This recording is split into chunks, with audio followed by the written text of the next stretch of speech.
Hello guys, welcome back again to my channel bersama saya Hansen di sini, dan seperti biasanya setiap harinya saya akan buatkan video seputar cryptocurrency. Apa kabar kalian hari ini semuanya? Semoga dalam keadaan yang baik-baik saja. Teman-teman, kita melihat Bitcoin pada akhirnya start untuk mengalami sedikit recovery setelah beberapa hari terakhir mengalami sell-off yang lumayan dalam. Kita bakalan bahas di video hari ini bagaimana updates-nya in terms of price action, diikuti beberapa data di belakang layar yang menurut saya cukup penting untuk kalian simak. Jadi pastikan kalian stay tune terus sampai akhir video. Per hari ini teman-teman, kita melihat crypto global market cap itu kembali ke angka 3,68 triliun dolar. Kalau misalnya kita melihat top 10 coin sendiri, keadaannya sih sebenarnya dominan berwarna hijau ya. Kenaikannya ranging antara 0, sekian persen hingga kurang lebih 6%. Yang menjadi top performer hari ini adalah XRP. Kenaikannya 6,08% ke 2,99 dolar. So, itu adalah outlook sementara dari beberapa top coin yang ada.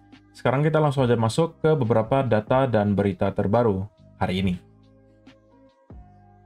Yang pertama teman-teman, karena kita sudah berada di hari Senin, kita mau cek untuk minggu ini kira-kira ada event dan data ekonomi penting apa yang perlu kita waspadai. Setelah minggu lalu kita mendapatkan banyak sekali data dan juga event yang sangat penting dari Amerika, minggu ini saya bisa simpulkan termasuk minggu yang cukup quiet, artinya tidak terlalu banyak data yang menurut saya bisa membawa volatilitas di market, selain daripada beberapa yang bakalan saya mention di sini. Yang pertama, kita bakalan melihat data S&P Global Services PMI dan juga Composite PMI yang bakalan dirilis di pukul 20.45 di hari Selasa tanggal 5 Agustus nanti, diikuti data ISM Non-Manufacturing PMI dan juga Manufacturing Prices. Jadi Selasa ada beberapa yang termasuk high impact, yang menurut saya juga cukup penting, tapi saya rasa tidak cukup untuk membawa volatilitas yang terlalu ekstrim. Untuk hari Rabu, ada data crude oil inventories yang bakalan dirilis di pukul 21.30 waktu Indonesia Barat. Ini meskipun juga termasuk high impact, tapi bagi saya ini tidak akan membawa dampak yang signifikan juga ke market. Kemudian di hari Kamis bakalan ada data continuing jobless claim, initial jobless claim, dan juga ada speak dari salah satu member dari FOMC, dan ada juga unit labor cost, non-farm productivity. Jadi di hari Kamis ini menurut saya adalah hari yang mungkin bakalan membawa volatility jika dibandingkan dengan yang lain yang berada di minggu ini ya. Jadi yang mungkin menjadi highlight utama adalah di hari Kamis. Di pukul 19.30 waktu Indonesia Barat bakalan ada data yang berkaitan dengan labor market. Yang tentunya sekarang menjadi salah satu fokus utama karena itu yang nanti akan menentukan apakah benar bulan September nanti The Fed bakalan segera melakukan pemotongan suku bunga. Yang ada kaitannya juga dengan data yang bakalan saya perlihatkan sebentar lagi. Kemudian hari Jumat, kita akan mendapatkan data 30-year bond auction dan juga consumer credit yang lagi-lagi bagi saya tidak akan membawa dampak yang terlalu signifikan ke market, terutama kalau kita bicara soal cryptocurrency. So, berangkat dari apa yang barusan kita bahas teman-teman, bahwa fokus di market itu sekarang shifting ke bagaimana policy dari The Fed berikutnya.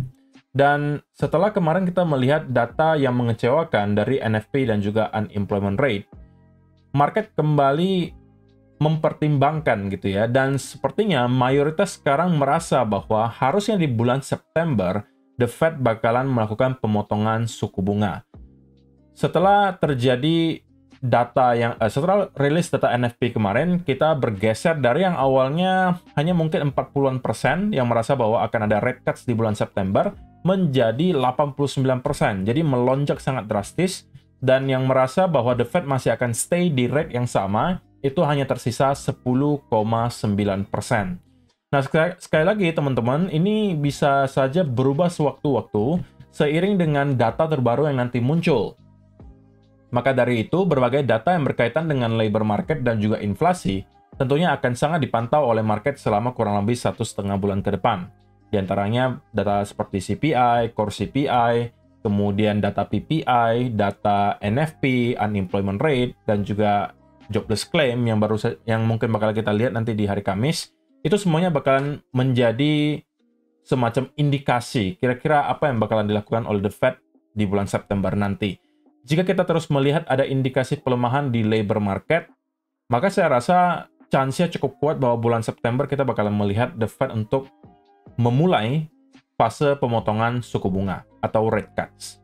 Dan perlu kalian ingat bahwa pertemuan FOMC di tahun ini itu masih ada 3 kali, teman-teman. Di bulan September, Oktober, dan juga Desember. Kalau misalnya kita melihat ketiganya itu menghasilkan rate cuts, maka harusnya itu bisa menjadi some type of good news ya buat market. Karena berarti kita tidak lagi melihat The Fed berada di dalam stance QT, tapi sudah masuk ke QE. Oke, jadi itu adalah yang kedua. Yang berikutnya, ini mungkin saya tujukan lebih kepada teman-teman yang masih merasa bahwa, apakah Bitcoin itu masih bisa menghasilkan gains yang lumayan buat saya? Apakah saya masih bisa mendapatkan profit yang bagus dari Bitcoin? Jawabannya itu menurut saya lebih dari bisa, teman-teman. Cuman permasalahannya adalah memang kebanyakan orang masuk ke dunia cryptocurrency itu dengan intention yang salah gitu. Mereka pengen menjadi orang yang kaya raya cepat atau orang biasa sebut sebagai get rich quick. Padahal itu bukan tujuan dari teman-teman masuk ke cryptocurrency. Tujuan kalian berinvestasi secara overall sebenarnya adalah menghasilkan gains dari waktu ke waktu dari modal yang ada kan. Dan biasanya ekspektasi yang harus kalian punya itu adalah dari tahun ke tahun kalian bisa mendapatkan 20-30% saja. Itu sudah sebuah tahun yang sangat luar biasa. Saya tahu mungkin kedengarannya tidak terlalu menarik kalau misalnya gainsnya cuma sekitar 20-30%, tapi kalau misalnya teman-teman pertimbangkan ada namanya compounding, maka kalau misalnya kalian tarik secara jangka panjang, dan kalian tabung secara rutin di sebuah aset yang secara value dari waktu ke waktu terus mengalami kenaikan, maka mungkin dalam waktu 5-10 tahun ke depan, uang kalian itu bisa menjadi sebuah uang yang nominalnya cukup besar. Contohnya, kalau misalnya teman-teman start berinvestasi di Bitcoin, dari tahun 2018 kita katakan, dan kalian masukin $50 per minggu, atau kurang lebih kita anggap Rp750.000 per minggu. Maka, di hari ini, kalian sudah mempunyai kurang lebih $142.000. Total yang kalian investasikan hanya kurang lebih $19.000. Artinya kurang lebih 300-an juta. Tapi kalian mendapatkan gains yang luar biasa, dan sekarang porto kalian sudah mungkin lebih dari 2 miliar. Dan itu terjadi dalam kurun waktu 7 tahun. Nah oke lah, mungkin ada yang mengatakan bahwa, tapi kan kok ke depan mungkin Bitcoin nggak bakalan naiknya segila dari tahun 2018 lagi. Benar, tapi teman-teman get the point gitu ya, bahwa kalau misalnya kita melihat ada sebuah aset dari waktu ke waktu itu terus mengalami kenaikan dan kenaikannya tidak kecil, misalnya per tahunnya 20-30%, dan kalau kalian tabung secara jangka panjang, dan kalian biarkan compounding interest itu mengerjakan tugasnya, kalian itu bisa mendapatkan gains yang luar biasa. Jadi kuncinya di sini itu adalah sebenarnya bersabar dan kalian berusaha keras untuk mendapatkan lebih banyak tambahan penghasilan dan sisihkan ke dalam bentuk aset. Sehingga kalian dari waktu ke waktu secara perlahan itu bisa menaikkan portofolio kalian dan ujung-ujungnya kalian bisa menjadi orang yang termasuk kaya. Itu tujuan investasi, teman-teman. Bukan untuk menjadi kaya raya cepat. Kalau misalnya kalian mempunyai mindset seperti itu, jatuhnya pasti kalian memiliki mindset untuk melakukan gambling. Yang ujung-ujungnya bukannya kalian mendapatkan profit, bukannya kalian menaikkan equity kalian atau modal yang kalian punya, tapi justru kalian kehilangan semua yang kalian punya. Itu sudah sering banget terjadi ke orang-orang yang baru saja masuk ke crypto dengan intention pengen get rich quick. Ya, salah satu caranya mereka dengan menggunakan leverage yang sangat besar, rata kanan, yang ujung-ujungnya bukannya mendapatkan gains yang besar, tapi justru terlikuidasi.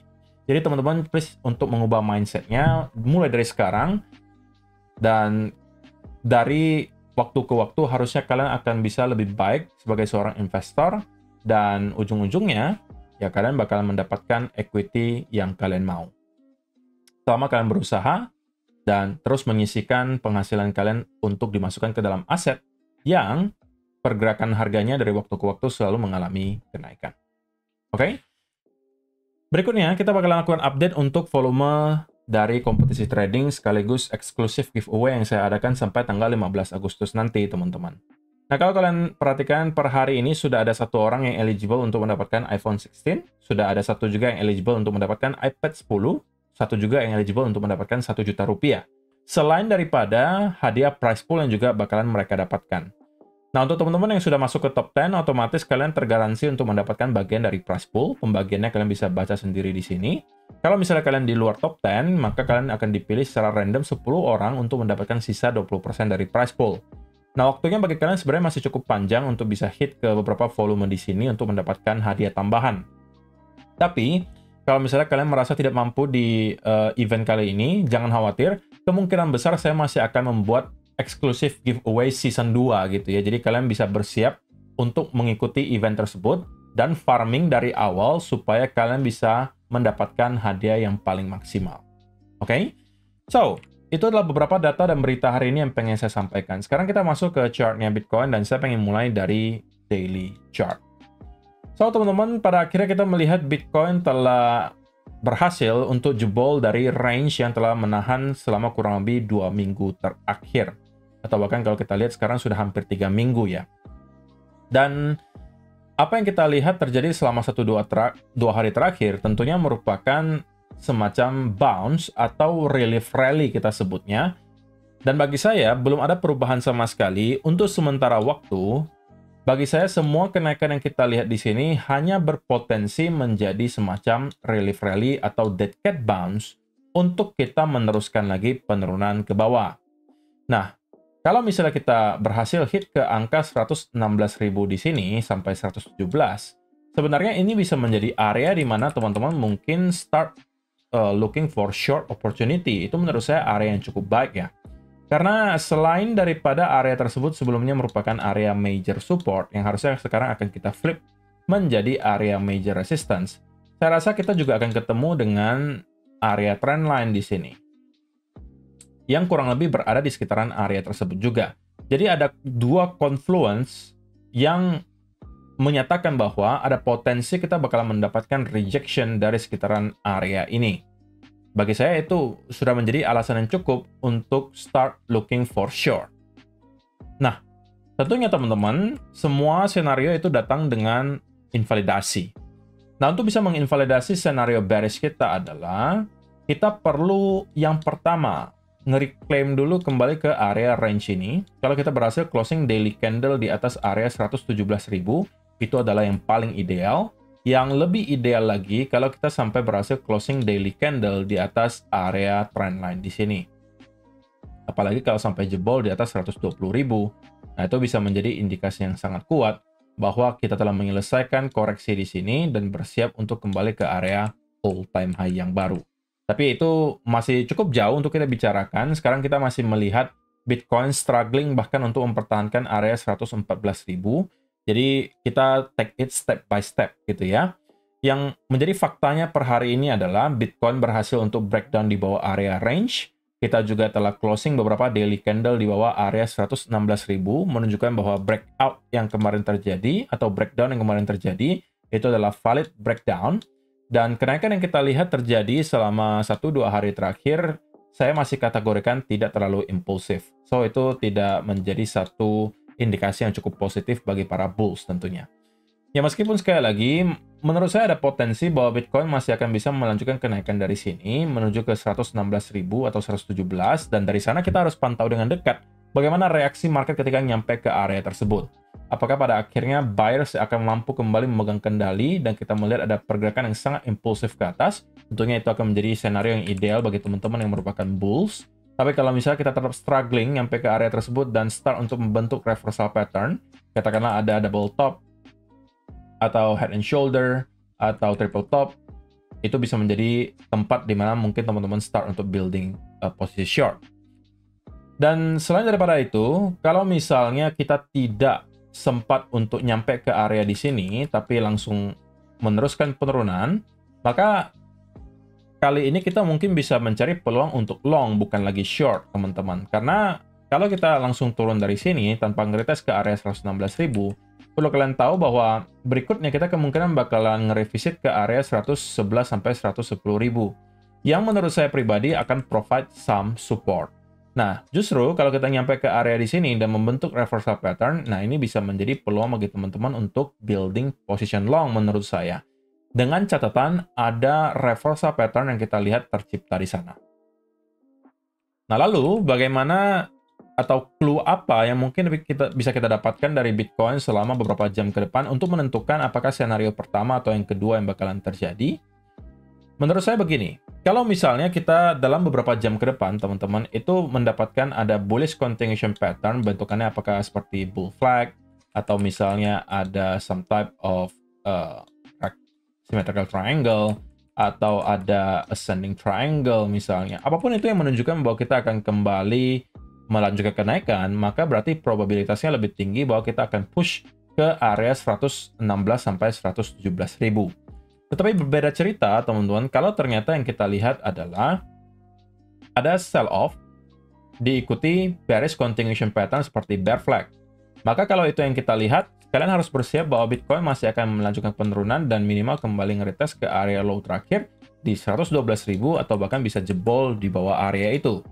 Sebagai contoh, supaya teman-teman lebih memahami apa yang saya maksud di sini, ya di sini, saya ambil contoh yang mana nih? Supaya lebih gampang saya menjelaskan.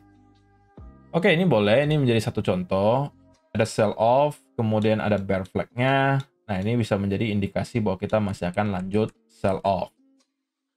Oke, kita coba cari lagi sebelumnya. Apakah ada pattern yang serupa?